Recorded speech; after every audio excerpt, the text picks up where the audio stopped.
हम 12 सेंटेंसेस देख रहे हैं ऑब्जेक्ट पहचानने के लिए।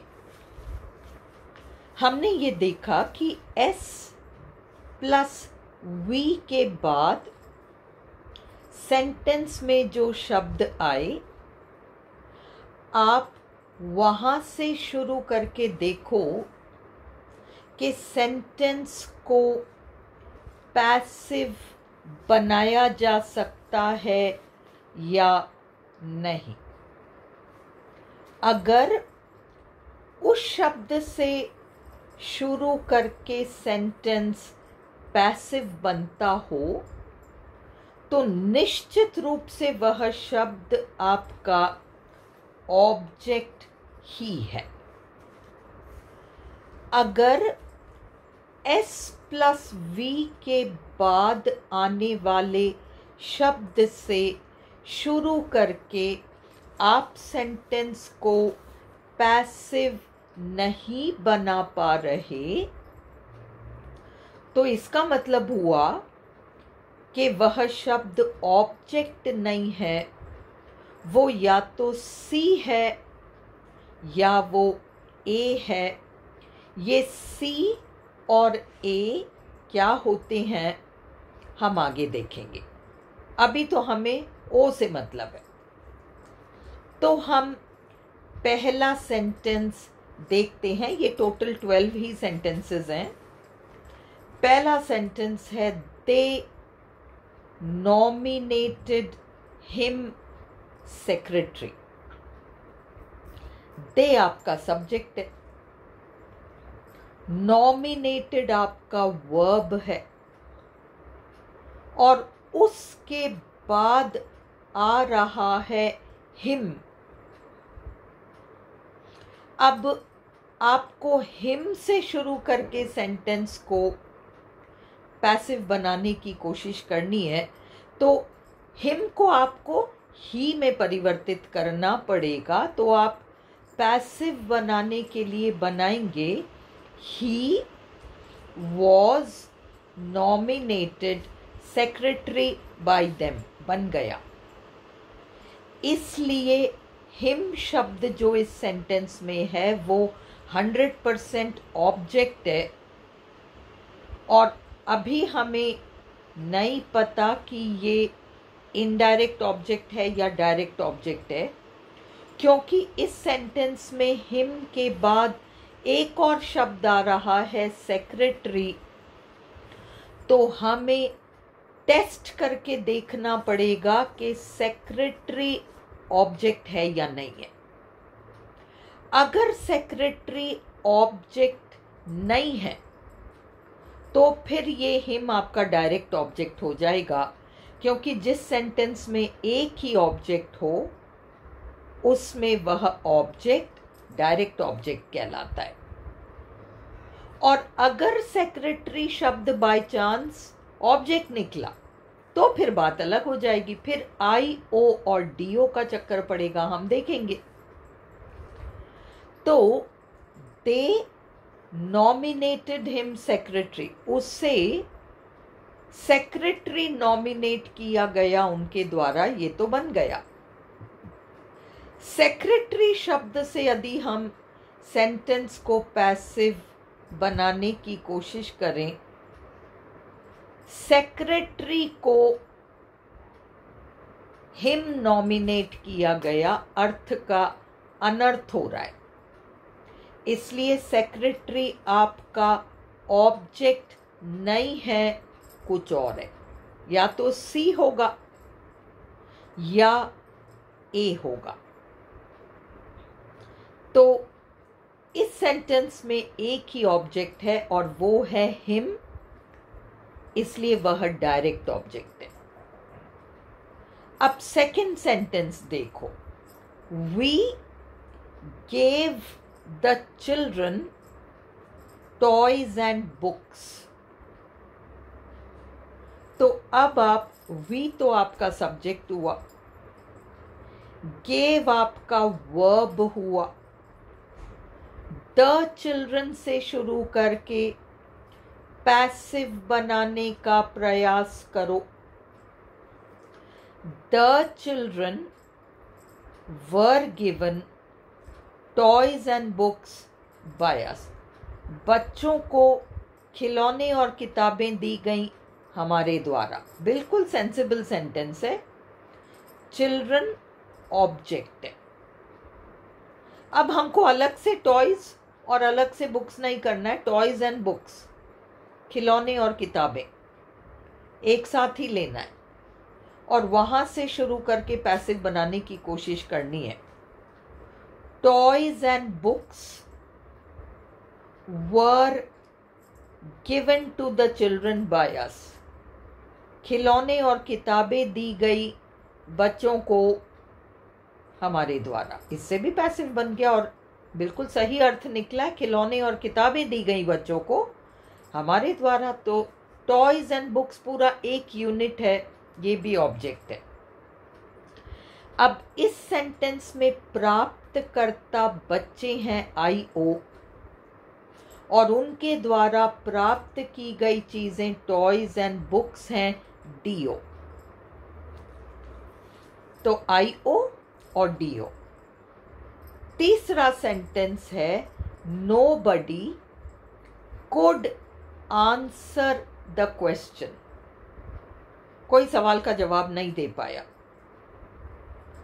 तो nobody सब्जेक्ट, could answer जवाब देना verb, the question. अब the question को देखना है. The question could not be answered by anybody.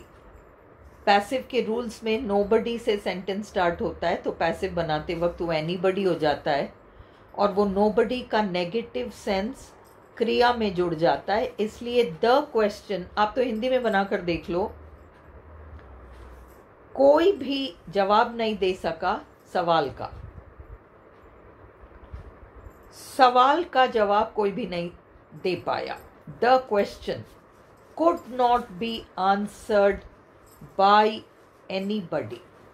इसलिए द क्वेश्चन ऑब्जेक्ट है और इस सेंटेंस में एक ही ऑब्जेक्ट है तो ये डायरेक्ट ऑब्जेक्ट है. अब चौथा सेंटेंस ध्यान से देखो.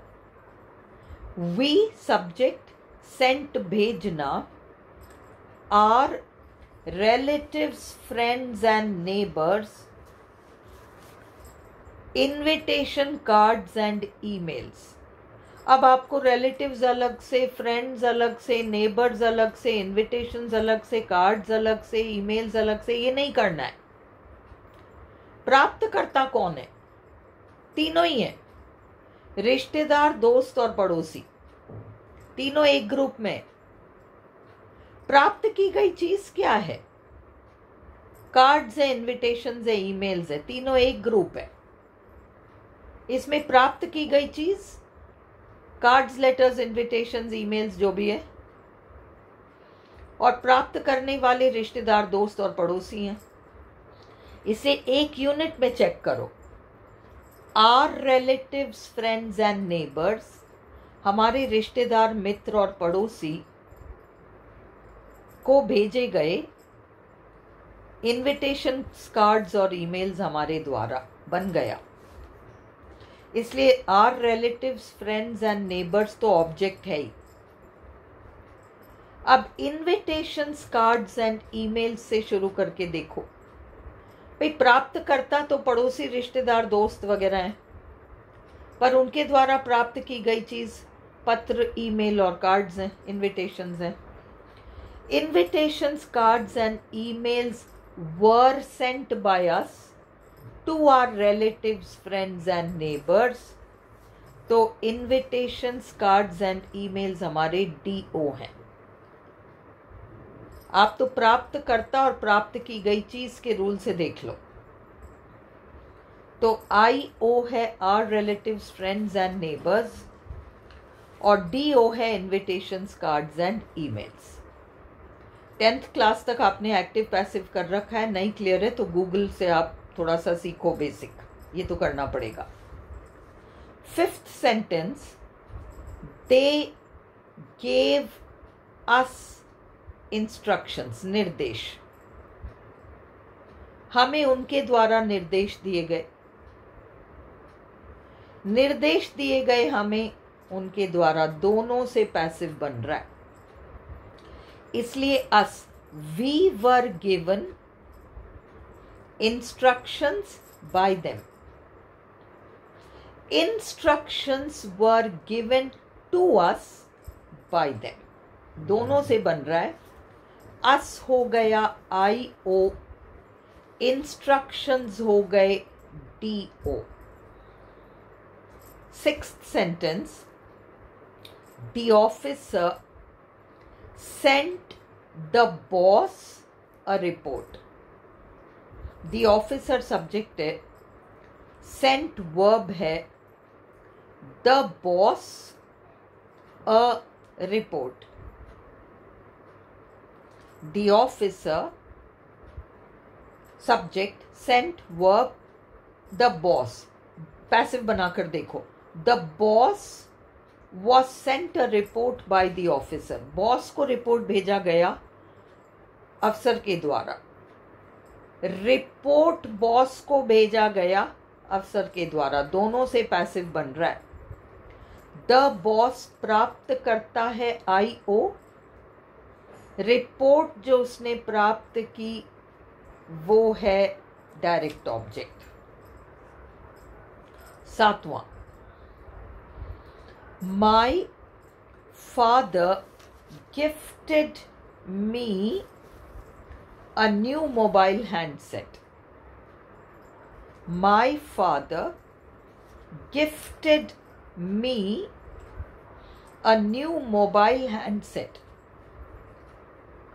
मेरे पिताजी, my father subject, gifted verb, मुझे एक नया मोबाइल हैंडसेट दिया गया मेरे पिताजी के द्वारा।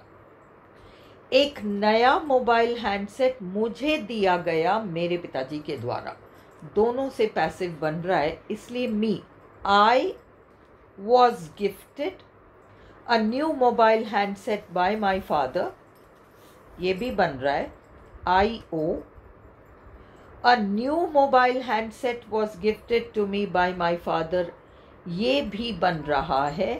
प्राप्तकर्ता मी है आई ओ, और प्राप्त की गई चीज पूरा, अ न्यू मोबाइल हैंडसेट, सिर्फ मोबाइल हैंडसेट नहीं, पूरा डीओ है।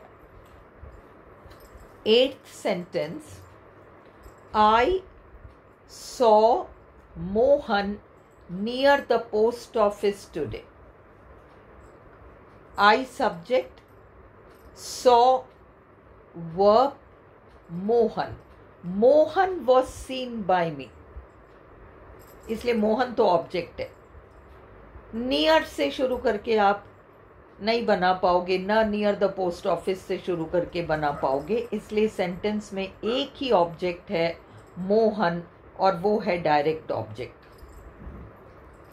नाइन्थ, शी फोल्डेड, घड़ी करना, तह लगाना, the clothes neatly. She subject, folded तय करना, घड़ी करना, द क्लोथ्स कपड़े, डायरेक्ट ऑब्जेक्ट, नीटली सफाई से। तो इसलिए द क्लोथ्स आपका डायरेक्ट ऑब्जेक्ट है, एक ही ऑब्जेक्ट है। कपड़ों को नीटली घड़ी किया गया उसके द्वारा, डायरेक्ट ऑब्जेक्ट है। 10 they consider Ram a genius. Ram को जीनियस माना जाता है उनके द्वारा। दे आपका सब्जेक्ट है, कंसिडर आपका वर्ब है। राम को जीनियस माना जाता है उनके द्वारा, इसलिए राम ऑब्जेक्ट है। जीनियस से शुरू करके देखिए, जीनियस को राम माना जाता है उनके द्वारा, ये तो अर्थ का अनर्थ हो गया, इसलिए अ जीनियस ओ तो नहीं है, या तो सी है या ए है, वो बाद में देखेंगे। एक ही ऑब्जेक्ट है इस सेंटेंस में, वो है राम, और वो है direct object. they sell fresh fruit here. They subject, sell बेचना वर्ब, फ्रेश फ्रूट पूरा लेना पड़ेगा ऑब्जेक्ट, ताजे फल बेचे जाते हैं उनके द्वारा, यहाँ फ्रेश फ्रूट डायरेक्ट ऑब्जेक्ट है, यहाँ स्थान बोधक शब्द है, या उससे आप शुरू नहीं कर सकते। ऑब्जेक्ट हमेशा संज्ञा होता है, नाउन। हियर तो स्थान बोधक शब्द है, संज्ञा वंज्ञा नहीं है, इसलिए फ्रेश फ्रूट आपका डायरेक्ट ऑब्जेक्ट है। लास्ट, आई टर्न्ड, मैंने पलटा, किताब के पन्नों को, आई सब्जेक्ट, टर्न्ड पलटना, the pages of the book, आप सिर्फ पेजेस से नहीं कर सकते, पूरा किताब के पन्ने ऑब्जेक्ट है, किताब के पन्नों को मेरे द्वारा पलटा गया, इसलिए the pages of the book पूरा ऑब्जेक्ट है और डायरेक्ट ऑब्जेक्ट है। आई आपका सब्जेक्ट है और टर्न्ड आपका वर्ब है।